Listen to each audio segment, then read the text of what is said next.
Let's say you bought a bunch of basil, used it, and you still have a bunch left over. What are you going to do about it?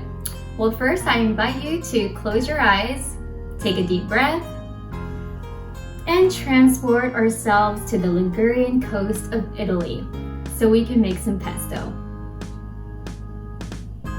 Hey folks, my name is Joyce Manalo. I'm a certified health coach and nice to meet y'all. Thanks so much for stopping by. I make videos for people who want to refresh their healthy habits, and cooking at home is a great way to level up your nutrition. So this is part 3 of the Herb Basics series, and in the last 2 weeks we were able to learn how to clean and cut soft herbs, and this week we're building on that. So I don't want to waste any of these beautiful fragrant leaves, so we're going to try a new variation of the pesto recipe. There are many, but this one is all about affordability, accessibility, and quickness. Andiamo, which is let's go in Italian. What we're going to need for this fresh pesto recipe is a food processor, a spatula, a container with a lid, and in this case I'm using a mason jar that holds 2 cups worth of food, and that serves 2 purposes, 1 as a measuring cup and 2 as storage. And as far as our fresh ingredients goes, we need 2 cups worth of fresh basil that is packed into the container, and hopefully it's also been washed and dried appropriately. If you're not sure how to do that, no worries. I have a video, Herb Basics Part 1, how to clean soft herbs, that you can watch. Next, we have half a cup of extra virgin olive oil, and this does not have to come from the Ligurian coast. You're still going to get the same flavor and texture and health benefits using any extra virgin olive oil. Then we have juice of half a lemon, and this is about a tablespoon depending on how large the lemon is, and this is going to add some freshness and brightness to the sauce. Next is 1 teaspoon of table salt or sea salt. Now the traditional recipe calls for coarse salt, and we're not going to need that because we're using a food processor, and we're not using a mortar and pestle to make this pesto by hand. We're keeping it simple.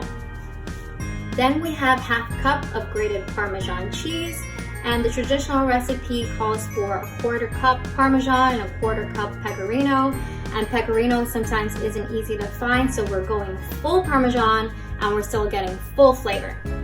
Then we have 2 cloves of garlic that has been peeled.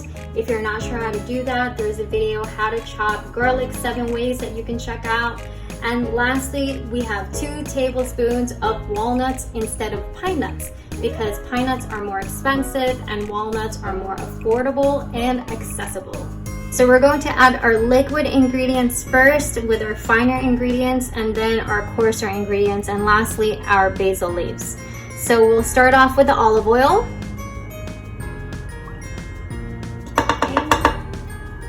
Lemon juice, salt,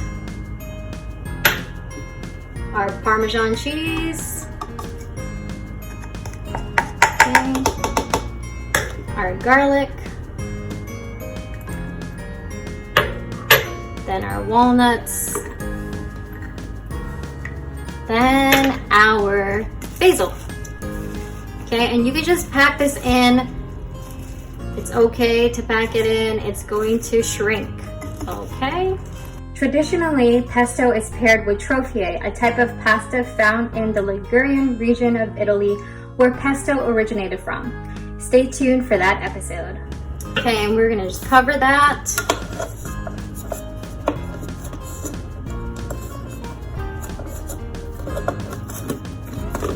And let's process.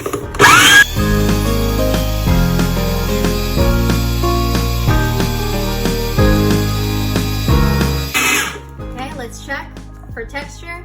And we have a few pieces there, no worries. That's why we have the spatula.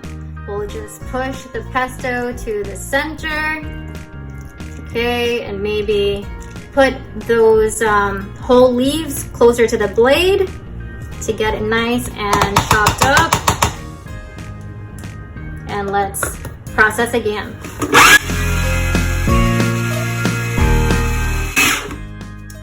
All right, here is our pesto. Look how gorgeous that is, and it smells so good. It's time to put it in the mason jar. And again, this was 2 cups worth of packed fresh basil. And I think we're going to get about a cup of this pesto sauce. This is such a vibrant green. I'm so appreciative of the lemon. And I also love how glossy it is from the olive oil, and I'm sure that also adds a little bit more of the green color to it too. And I also enjoy looking at it for the white speckles from the garlic, Parmesan cheese, and walnuts. It's such a beautiful sauce. Bellissima. This should last in your fridge for about a week. But if you don't think you can consume it in a week, no worries. I highly recommend getting an ice cube tray and just scoop some of this pesto into these divots and freeze it. And once it's frozen, please put it in a container so that it doesn't absorb the smells or flavors. All right, it's time for a taste test. Very basil forward, clearly. It has some sweetness to it, and I used the sweet basil type, so that makes sense. And it's salty, but when you put it in pasta, I think it's gonna mellow out. But if you prefer to have lesser salt, maybe use half a teaspoon instead of a teaspoon. And it's fresh tasting, but also creamy at the same time, has a little bit of crunchy texture from the walnuts. It's really good. You can use pesto for any pasta. It doesn't have to be trophy. Also consider it as a healthy condiment as an alternative to mayo. You can also put it on top of some low-fat cream cheese and tomato if you'd like. Really, the sky's the limit with pesto. It packs a flavor punch, so use it on anything. Get creative, you guys. And as far as the health benefits, the extra virgin olive oil has a lot of helpful cholesterol, that's HDL, and that helps escort out the harmful cholesterol, which is LDL. And the basil has a lot of properties that help lower inflammation. So this sauce is super good for heart health, okay? I hope you guys enjoyed this episode. If you did, give it a thumbs up, share, hit the subscribe button if you haven't already, and the bell next to it if you haven't. And if you have, thank y'all so much. And next week, we're going to continue our herb basics series, and we'll cover chives, dill, and mint, okay? So remember, you deserve to be happy and healthy, so stay true to yourself and do you. Catch y'all at the next episode. Ciao!